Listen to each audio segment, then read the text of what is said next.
Dear students, welcome to the e-learning platform of Cambridge International School, the SUA.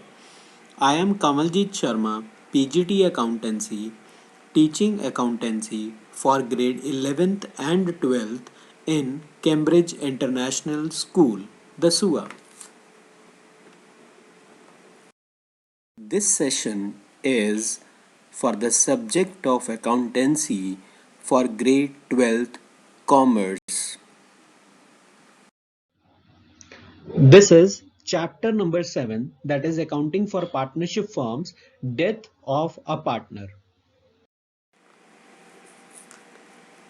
In this chapter, we will study the topics of concept of death of a partner, calculation of new profit sharing ratio and gaining ratio, treatment of goodwill, revaluation of assets and reassessment of liabilities, adjustment of reserves, accumulated profits and losses, share of profit or loss of the deceased partner, then computation of amount due to deceased partner, then payment of amount due to the legal heirs or executors of the deceased partners,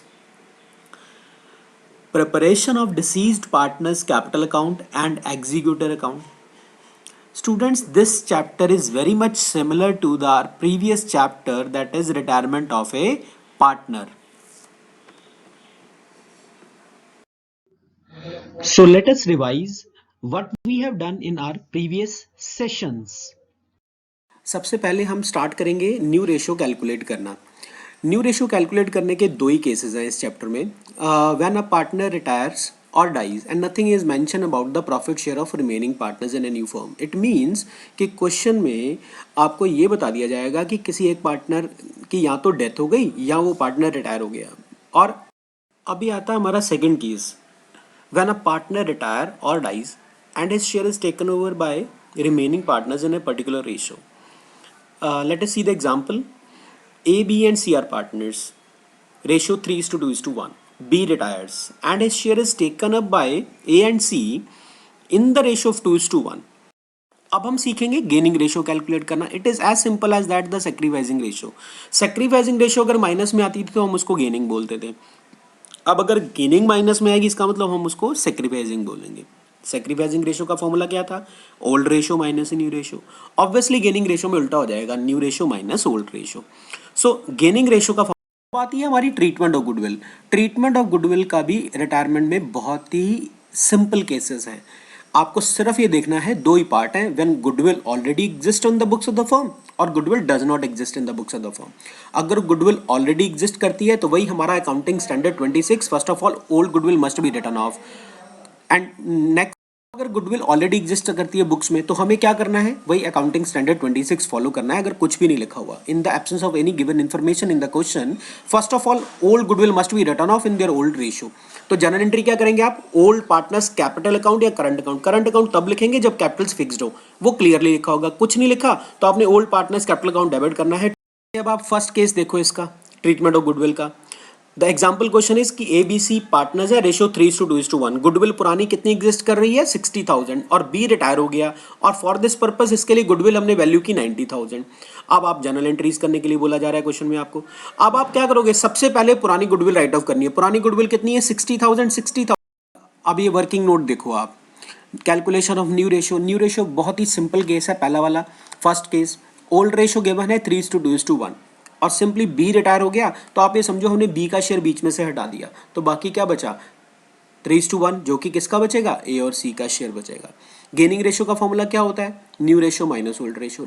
now this is second case of the goodwill, treatment of goodwill. ये और भी आसान है क्योंकि पुरानी goodwill exist ही नहीं करी. When the goodwill does not exist in the books of the firm, तो आपको सिर्फ और सिर्फ क्या करनी है? न्यू गुडविल रिकॉर्ड करनी है. न्यू गुडविल को रिकॉर्ड करने के लिए क्या मेथड है आपके पास? कि रिमेनिंग पार्टनर उनमें से भी जो गेन कर रहे हैं, सो रिमेनिंग और द गेनिंग पार्टनर्स कैपिटल और current account debit to retiring partner. कहने का मतलब पिछले से हम इस एग्जाम्पल की हेल्प से समझते हैं.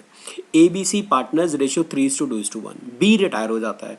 For this purpose goodwill is valued at 90,000. अब लास्ट क्वेश्चन में और इसमें क्या फर्क है कि उसमें ओल्ड गुडविल भी गिवन थी तो हमने सबसे पहले पुरानी गुडविल को राइट ऑफ कर लिया। अब यहाँ पर पुरानी गुडविल है ही नहीं तो राइट ऑफ कैसे करेंगे? इट मीन्स राइट ऑफ नहीं करनी। यहाँ सिंपल एक ही एंट्री हो। जैसा कि हम पढ़ चुके हैं कि डिसीज पार्टनर का प्रॉफिट या लॉस कैलकुलेट करने के दो मेथड है हमारे पास। First method is time basis and the second method is sales basis. Sales basis is also called turnover basis. Now अब आप देखो कि कोई भी पार्टनर रिटायर तो अपनी मर्जी से हो सकता है, जब भी वो चाहेगा वो रिटायर हो जाएगा, बट डेथ तो अपनी मर्जी से नहीं होगी। कोई पार्टनर ये तो बता के मरेगा नहीं कि दूसरे पार्टनर को ये बोलेगा कि इस दिन को इतने बजे मेरी डेथ हो जाएगी और तब तक उससे पहले पहले मेरा सारा हिसाब कर दो, ऐसा होगा नहीं। डेथ इज अनसर्टेन, वो तो अचानक से हो जाएगी, तो वो कभी भी हो सकती है। In the beginning of the year, in the middle of the year, in at the end of the year, ठीक है। 6 महीने काम करने के बाद हो गई, या 1.5 महीना काम करने के बाद हो गई। हाँ, बट ये है कि आपके सिलेबस में अभी अगर कोई डेट आती है डेथ ऑफ ए पार्टनर की, तो या तो beginning of the month year आ जाएगी, middle of the month year आ जाएगी, या end of the month year आ जाएगी। कहने का मतलब ये कि इजी कैलकुलेशन होगा कि पार्टनर ने 2 महीने काम करने के बाद उसकी डेथ हो गई, या 4 महीने या 6 महीने। इन केस अगर आ भी जाता है कि किसी इतने डेज, इतने इस, फॉर एग्जांपल 31 मार्च को पुरानी बैलेंस शीट बनाई गई और उसके बाद 7 जून को पार्टनर मर गया। 31 मार्च के बाद क्या आया? अप्रैल, मई और जून। 7 जून को उसकी डेथ होगी। अप्रैल के 30 डेज, मई के 31 डेज, हो गए 61। और 7 जून को काम करने के बाद अगर डेथ हुई तो 68 डेज। तो आप उसका 68 डेज का प्रॉफिट निकाल दोगे, ऐसा मुश्किल कुछ नहीं है। बट यहाँ पर क्या है कि अगर आपको क्वेश्चन में क्लियरली लिखा है कि for example A B C partner and C died on 30th April, it means सिर्फ 1 महीना काम किया उसने, तो उसको 1 महीने का आप प्रॉफिट शेयर दे दोगे, क्योंकि 31 मार्च को पुरानी बैलेंस शीट बनाई थी तब तक वो ठीक था। 30th अप्रैल को वो मर गया, तो 1 अप्रैल से लेकर 30 अप्रैल तक 1 महीने के लिए उसने नए सेशन में काम किया, तो इट मीन्स 1 महीने का आप उसका प्रॉफिट बनेगा। So if the partner dies during an accounting year, the profit from the beginning of the year to the date of death is calculated. मतलब जिस दिन वो मरा उस दिन तक का उसका प्रॉफिट चाहिए। On the basis of time में क्या होगा कि आपको क्वेश्चन में क्लियरली लिखा होगा कि आपने, क्योंकि हमें देखो, अगर कोई पार्टनर आज उसकी डेथ हो जाती है तो आज ही तो हम उसकी वजह से पी एंड एल बना नहीं देंगे। हम पी एंड एल कब बनाएंगे? 31 मार्च को जाके हम उसका पी एंड एल बनाएंगे। बट उसके जो रिप्रेजेंटेटिव होंगे, उसके जो एग्जीक्यूटिव्स होंगे, उसके जो इनहेरिटेंस में जो लोग होंगे, उसकी वाइफ हो गए, उसके बच्चे हो गए, वो ये कहेंगे हम आपके प्रॉफिट के लिए पूरा साल भर वेट थोड़ी करेंगे, उसके डेथ के बाद हफ्ता, 2 हफ्ते, 4 हफ्ते में आप अपना पैसे दे दो। तो क्योंकि वो प्रॉफिट जो भी अनसर्टेन है, पता ही नहीं कि कितना होगा कि नहीं होगा, कितना हुआ, हम उसके लिए एजम्पशन लगाते हैं। तो पहला एजम्पशन है हमारा टाइम बेसिस का। टाइम बेसिस में क्या होगा कि हम पिछले साल का प्रॉफिट मान लेंगे कि जितना प्रॉफिट हमारा पिछले साल हुआ होगा लगभग उतना ही इस साल हो जाएगा, या पिछले 2 साल का एवरेज मान लेंगे, या पिछले 5 साल का एवरेज मान लेंगे, पर अपनी मर्जी से नहीं मानेंगे। वो क्वेश्चन में गिवन होगा कि 2 साल का प्रॉफिट एवरेज मानना है, 5 साल का प्रॉफिट एवरेज मानना है, या 10 साल का प्रॉफिट एवरेज मानना है। It is always given in the question. तो हम क्या करेंगे, आप ये फॉर्मूला देखो नीचे जो मैंने लिखा कि profit of the deceased partner is calculated by, कैसे कैलकुलेट होगा कि प्रॉफिट ऑफ द ईयर और द एवरेज प्रॉफिट, जो भी, अगर मान लो उन्होंने लिखा कि पिछले साल का प्रॉफिट इस साल का प्रॉफिट मान लो, तो वो पूरा पूरा प्रॉफिट ले लेंगे। पिछले 3 साल का प्रॉफिट मान लो, तो मान लो पिछले 3 साल में 10,000, 20,000 और 30,000 प्रॉफिट हुआ, तो 10,000 plus 20,000 plus 30,000 divided by 3, average आ गया 20,000, तो वो 20,000 यहाँ लिख देंगे। इनटू हमारे पास number of month from the last balance sheet to the date of death, ठीक है, इनटू डिसीज पार्टनर शेयर। कहने का मतलब कि जितना profit into number of months, suppose 2 महीने काम करने के बाद मर गया, तो पहले तो प्रॉफिट लिखेंगे, मान लो पिछले साल का 20,000 या पिछले 3 साल का एवरेज 20,000, फिर into number of months, that is अगर 2 महीने काम किया तो 2/12, और into disease partner share. For example ratio 5:3:2 थी और बी मर गया, बीच वाला पार्टनर, तो 3/10 यहां पर लिख देंगे। तो इस तरह से उसका प्रॉफिट शेयर कैलकुलेट हो जाएगा। अब अब हम ये दूसरा मेथड देखते हैं, on the basis of sales और टर्नओवर बेसिस। अब देखो, सेल्स और टर्नओवर बेसिस बहुत ही इजी है। आपको प्रॉफिट मालूम हो या ना हो, आपको ये तो पता है कि जिस दिन पार्टनर की डेथ हुई उस दिन सेल कितनी हुई होगी। फॉर एग्जाम्पल पिछले साल हमने 10 लाख रुपए की सेल करी और 1 लाख रुपए प्रॉफिट कमाया, तो सीधी सीधी कैलकुलेशन निकल के आती है 1 लाख अपॉन 10 लाख इंटू 100, 10%, मतलब 10% मार्जिन। अगर हम 10 लाख की सेल करेंगे तो 10 लाख का 10% 1 लाख कमाएंगे, 50 लाख की सेल करेंगे उसका 10% 5 लाख कमाएंगे, 50,000 की सेल करेंगे उसका 10% 5,000 कमाएंगे। कहने का मतलब ये कि हमें सेल्स के ऊपर अपना प्रॉफिट मार्जिन पता चल जाता है। इस मेथड से प्रॉफिट कैलकुलेट करने के लिए हमारे पास क्या होना जरूरी है, हमारे पास पिछले साल की सेल, पिछले साल का profit, sales till date of death, ये पता होना चाहिए। तो क्या होगा, आप फॉर्मूला देखिए यहां पर कि हमने क्या लिखा कि पहले प्रॉफिट ऑफ द फर्म निकालेंगे हम। प्रॉफिट ऑफ द फर्म कैसे निकल के आएगा कि profit of the last year और average profit divided by sales of the last balance sheet, मतलब पिछले साल का प्रॉफिट अपॉन पिछले साल की sale into sales till the date of death, ये कैलकुलेट कर लेंगे। ये कैलकुलेट करने के बाद हमारे पास फर्म का प्रॉफिट आ जाएगा जिस दिन उस पार्टनर की डेथ हुई।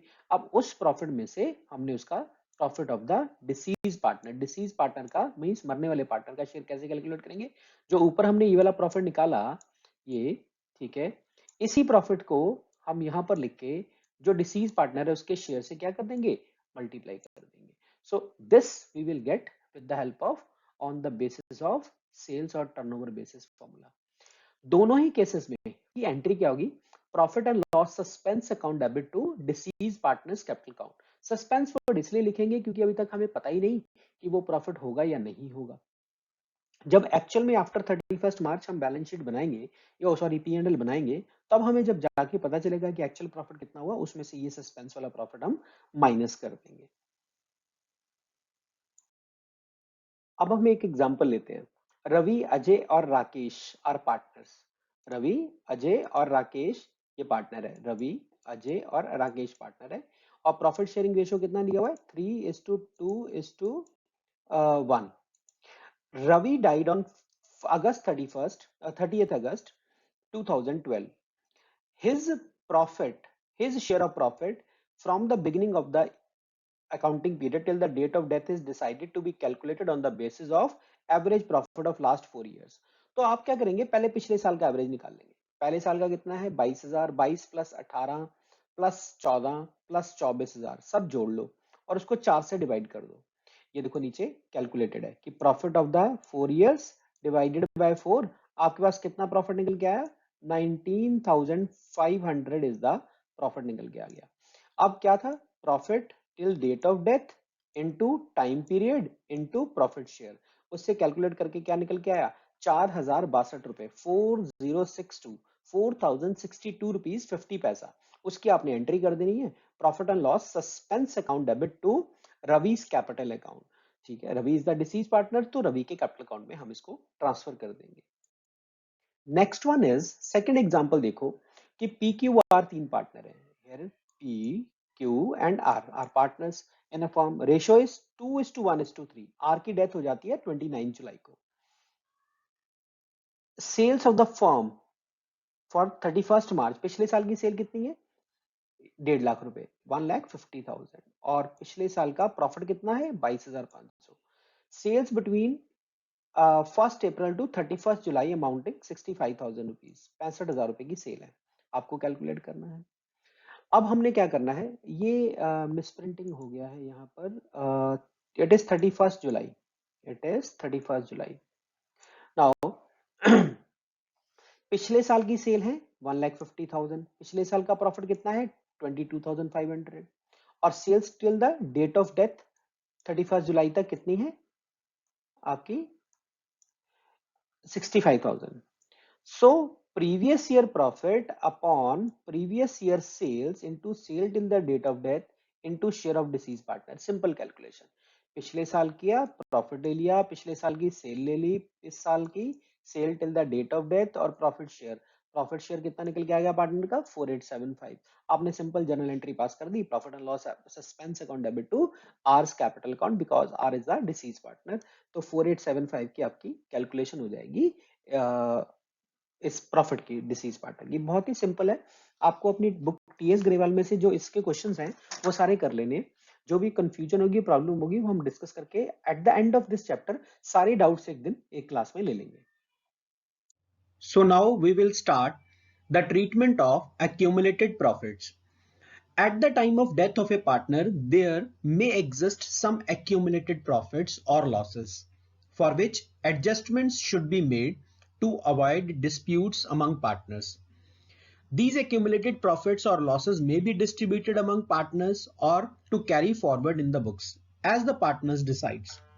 Examples of accumulated profits are general reserve, reserve fund, reserve, profit and loss account credit balance, workman compensation reserve, investment fluctuation reserve, etc.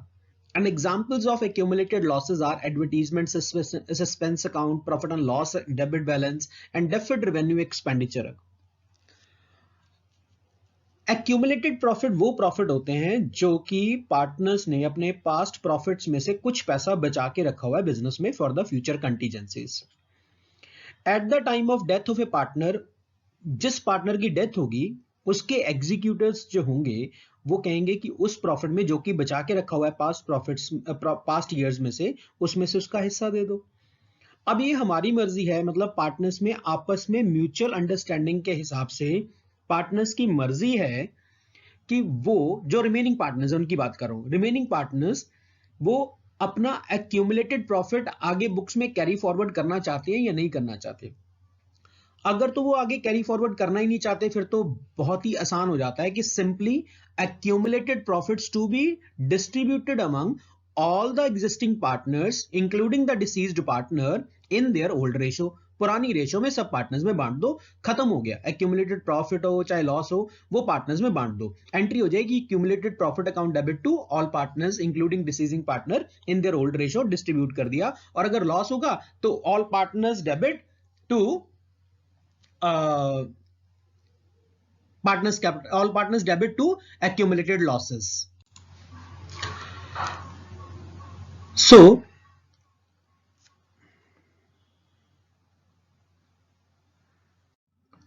अब हम डिसाइड करेंगे कि पार्टनर्स डिस्ट्रीब्यूट कर रहे हैं या नहीं कर रहे किसको, accumulated profits को.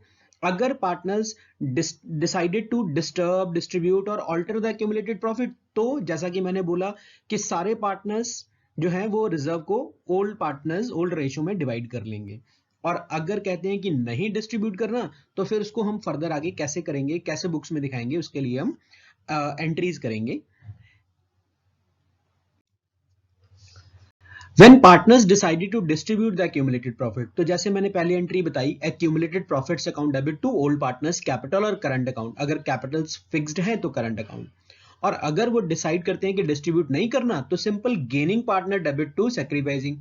सो here gaining are the remaining partners, you can say gaining और रिमेनिंग पार्टनर टू सैक्रिफाइसिंग और डिसीजिंग पार्टनर. जैसा कि हमने chapter change in profit sharing ratio में पढ़ा था वही सेम चीज है इसमें.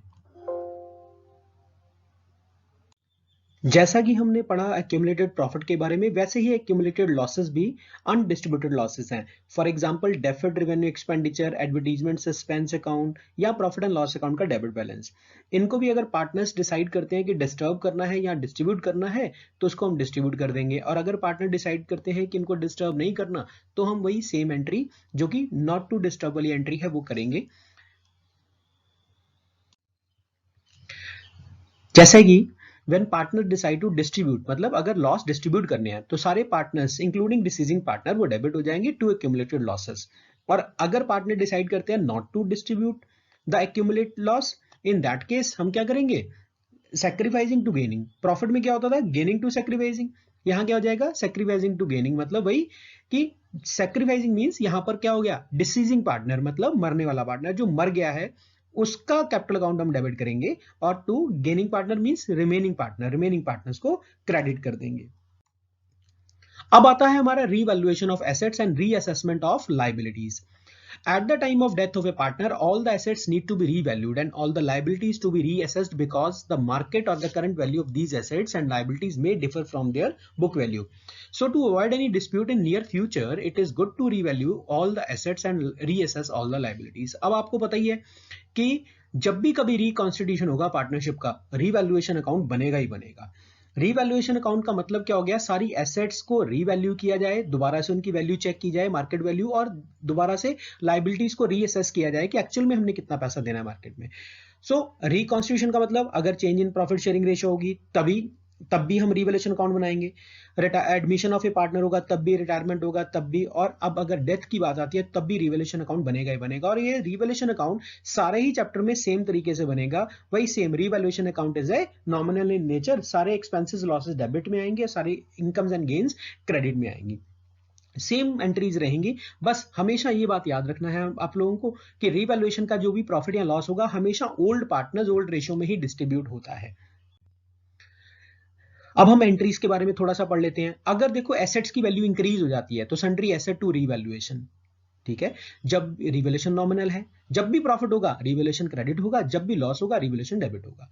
सो एसेट्स की वैल्यू अगर इंक्रीज हो गई तो सन्ड्री एसेट टू रिवैल्यूएशन, और अगर एसेट की वैल्यू डिक्रीज हो गई तो एंट्री रिवर्स हो जाएगी, revaluation account debit to sundry assets. ऐसे ही लाइबिलिटीज के केस में होगा, when value of liabilities increase तो इसका मतलब नुकसान हो रहा है, रिवैल्यूएशन टू सन्ड्री लाइबिलिटीज। और अगर वैल्यू ऑफ लाइबिलिटीज डिक्रीज, अगर डिक्रीज हो गई तो इसका मतलब फायदा हो रहा है, तो sundry liabilities to revaluation account आ जाएगा। Next, when there is profit on revaluation, अगर रिवैल्यूएशन में ही प्रॉफिट हो गया हमें तो इसका मतलब क्या हुआ कि पार्टनर्स क्रेडिट होंगे, उनको फायदा हो रहा है, तो revaluation account debit to old partners capital account या करंट अकाउंट। और अगर लॉस हो गया रिवैल्यूएशन पे तो आप क्या करेंगे, पार्टनर्स को डेबिट कर देंगे और रिवैल्यूएशन अकाउंट क्रेडिट हो जाएगा। These are basically the closing entries. अब आप यहाँ पे वो रूल मत लगाओ, हम बेसिकली रिवैल्यूएशन अकाउंट को यहाँ पर क्लोज कर रहे हैं। तो क्लोजर का मतलब ये हो गया कि हम उनके जो भी बैलेंस, अगर रिवैल्यूएशन अकाउंट का डेबिट साइड ज्यादा आएगा इसका मतलब लॉस हो गया तो हमें क्रेडिट करना पड़ेगा उसको क्लोज करने के लिए, सेकंड एंट्री जो है। और अगर रिवैल्यूएशन अकाउंट का क्रेडिट साइड ज्यादा है इसका मतलब प्रॉफिट हो गया तो उसको क्लोज करने के लिए हमें रिवैल्यूएशन को डेबिट करना पड़ेगा। This is the format of revaluation account. Revaluation account वही सेम जैसा हमने रिकॉन्स्टिट्यूशन में बनाया, मतलब change in profit sharing ratio में बनाया, एडमिशन में बनाया, रिटायरमेंट में बनाया, ऐसा ही रिवैल्यूएशन अकाउंट हमेशा डेथ में भी बनेगा for revaluing the assets and reassessing the liabilities. So अभी तक हमने क्या सीखा कि जब भी किसी पार्टनर की डेथ होगी, एक तो न्यू रेशियो कैलकुलेट करनी होगी, एक गेनिंग रेशियो कैलकुलेट करनी होगी, गुडविल की ट्रीटमेंट करनी होगी, हमें share of profit till date of death calculate करना होगा, एक्यूमुलेटेड प्रॉफिट और लॉसेस को ट्रीट करना होगा, रिवैल्यूएशन अकाउंट बनाना होगा। ये सब कुछ हम अपने पिछले सेशन में कर चुके हैं, जो पिछले हमने 2-3 सेशन किए। आज हम सिर्फ ये सीखेंगे कि एक डिसीज्ड पार्टनर को, मतलब कि जो पार्टनर मर गया है, उसको टोटल क्या क्या पैसा उसको मिलेगा फर्म की तरफ से, और क्या क्या उससे लिया जाएगा, क्या क्या उससे चार्ज किया जाएगा, या कितने अमाउंट से उसको क्रेडिट किया जाएगा और कितने अमाउंट से उसको, किस किस अमाउंट से उसको डेबिट किया जाएगा। आज हम जो सीखेंगे वो यही चीज सीखने जा रहे हैं कि computation of amount due to deceased partner. अब आप देखें, इसमें हमने लिखा है कि उस पार्टनर को क्या क्या मिलेगा। So in case of death of a partner, his or her legal representatives, जो भी उसके उत्तराधिकारी होंगे, जो भी उसके इनहेरिटेंस जिनको भी मिलेगा, receives amount payable to him or her by the firm, payable to him or her by the firm. The legal representative of the deceased partner is eligible for the following: that the amount standing in the deceased partner's capital account, मतलब उसके capital account में कितना पैसा पड़ा हुआ है। Then second one is interest on capital till the date of death. मान लो 31 मार्च की बैलेंस शीट तो बन चुकी है, 4 महीने उसने काम किया और उसके बाद उसकी डेथ हो जाती है, तो 4 महीने का इंटरेस्ट ऑन कैपिटल। और इंटरेस्ट ऑन कैपिटल आपने पहले ही पढ़ा हुआ है फंडामेंटल में कि अगर पार्टनरशिप डीड है तो ही मिलेगा, वो सारी ट्रीटमेंट हमें दिमाग में रखनी है। Then deceased partner share of goodwill of the firm, पूरी फर्म की गुडविल में से अगर कोई क्राइटेरिया गुडविल कैलकुलेट करने का क्वेश्चन में गिवन है तो गुडविल ऑफ द फर्म हमें कैलकुलेट करके उसका हिस्सा उसके डिसीज पार्टनर के रिप्रेजेंटेटिव को पे करना है। इसके अलावा अगर कोई एक्यूमुलेटेड प्रॉफिट्स या अनडिस्ट्रीब्यूटेड प्रॉफिट्स या जिन्हें हम जनरल रिजर्व या रिजर्व्स कहते हैं उसका हिस्सा। The deceased partner share of joint life policy, joint life policy basically insurance policy. अगर किसी तरह की इंफॉर्मेशन इससे रिलेटेड क्वेश्चन में गिवन है तो जैसे किसी पार्टनर की डेथ हो जाएगी वो पॉलिसी मैच्योर होगी और वो पॉलिसी का पैसा जो मिलेगा वो भी पार्टनर में उसका हिस्सा, उस पार्टनर का, डिसीज पार्टनर का हिस्सा उसको मिलेगा। Then the share of deceased partner in profit on revaluation of assets and liabilities, profit या loss जो भी होगा वो दोनों. Then deceased partner share of profit till the date of death, ये सब कुछ हम उसको कैपिटल अकाउंट के अंदर क्रेडिट करेंगे. अब उसमें से क्या क्या हम उसके कैपिटल अकाउंट में डेबिट करेंगे? Drawings till the date of death, जितनी उसने ड्राइंग्स की होंगी वो डेबिट साइड में आएंगी. इंटरेस्ट ऑन ड्राइंग, उनके ऊपर अगर कुछ ऐसा प्रोविजन है. Then the share of deceased partner in loss, अगर रिवैल्यूएशन में लॉस हुआ तो, और deceased partner share of loss up to date of death, अगर डेट ऑफ डेथ तक का लॉस है तो उसका एक्यूमुलेटेड प्रॉफिट्स या लॉसेस में, एक्यूमुलेटेड लॉसेस में जो शेयर बनेगा वो. और अगर उसने बिजनेस से मींस फर्म से कुछ लोन के तौर पे एडवांस में लिया हुआ है तो वो भी हम उसका कैपिटल अकाउंट डेबिट करेंगे. So this is the format, ये फॉर्मेट है. लाइक इन अदर चैप्टर्स हमने जो पार्टनर्स कैपिटल अकाउंट बनाए वही सेम. फंडामेंटल में आपको याद होगा, एडमिशन में, रिटायरमेंट में, वहां पर दो दो तीन तीन पार्टनर्स के कैपिटल अकाउंट हम कंबाइन बना लेते थे. यहां पर एक ही बन जाएगा क्योंकि एक ही पार्टनर डिसीज पार्टनर है. By balance brought down, that is opening balance of capital. By current account, अगर क्वेश्चन में करंट अकाउंट का बैलेंस दिया हो तो क्रेडिट वाला क्रेडिट में आ जाएगा, डेबिट वाला देखो आप 2 में लिखा हुआ है. क्रेडिट वाला बैलेंस जो है वो हमारे क्रेडिट में आ जाएगा, ये वाला, दिस वन करंट अकाउंट का बैलेंस, ये वाला. और अगर करंट अकाउंट के आगे ब्रैकेट में डेबिट लिखा हुआ है तो आप डेबिट वाला यहां लिख देंगे. अगर किसी पार्टनर ने बिजनेस को लोन दिया हुआ है तो वो यहां पर आ जाएगा, और अगर बिजनेस ने लोन दिया हुआ है तो वो यहां आ जाएगा. Share of profit till the date of death ये आ गया, और अगर शेयर ऑफ लॉस है तो वो यहां आ जाएगा. रिवैल्यूएशन का प्रॉफिट है तो वो ये रहा क्रेडिट साइड में, और रिवैल्यूएशन का लॉस है तो वो डेबिट साइड में आ जाएगा. एक्यूमुलेटेड प्रॉफिट का हिस्सा यहां आ जाएगा, एक्यूमुलेटेड लॉसेस का हिस्सा डेबिट में चला जाएगा. इंटरेस्ट ऑन कैपिटल अगर है तो वो यहां आ गया, सैलरी है तो वो यहां आ गया, और अगर कोई गुडविल का शेयर बनता है तो रिमेनिंग पार्टनर डिसीजिंग पार्टनर को कंपनसेट करेंगे.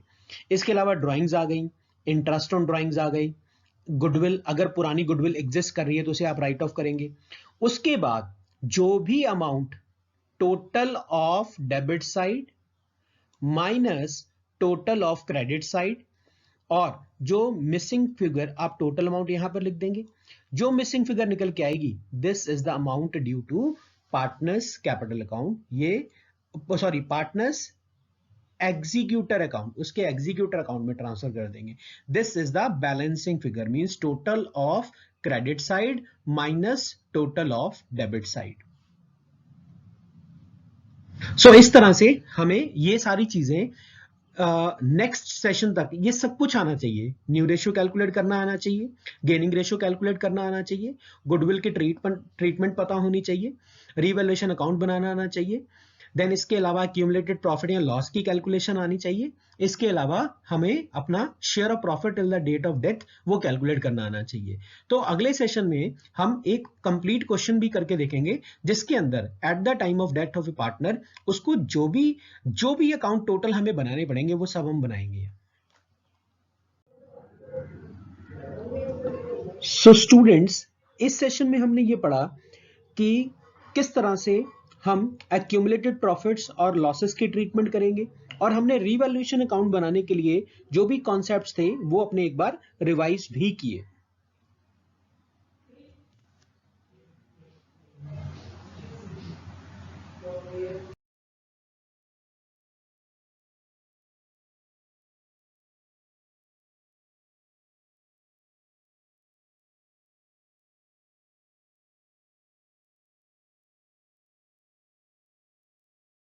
अगले सेशन तक आप लोगों ने क्या करना है कि इस टॉपिक से रिलेटेड, न्यू रेशियो से रिलेटेड, गेनिंग रेशियो और ट्रीटमेंट ऑफ गुडविल, इससे रिलेटेड टीएस ग्रेवाल में जितने भी क्वेश्चंस गिवन है, इलस्ट्रेशंस, क्वेश्चंस, अनसॉल्व जो भी गिवन है वो आपने सारा ट्राई करना है. जितना मैक्सिमम से मैक्सिमम क्वेश्चंस हो सके वो आपने करने हैं. जो डाउट्स होंगे वो डाउट्स आप मेरे को बता देना, उसके हिसाब से हम डाउट वाले क्वेश्चंस की एक सेशन फिर से बना के वो हम आपको और भेज देंगे. Okay, till then stay safe, stay home. In the next session, we will continue our next topic. Till then, dear students, to stop the COVID-19, stay home. If you don't think about yourself, think about your loved ones. So stay home, please. But study regularly.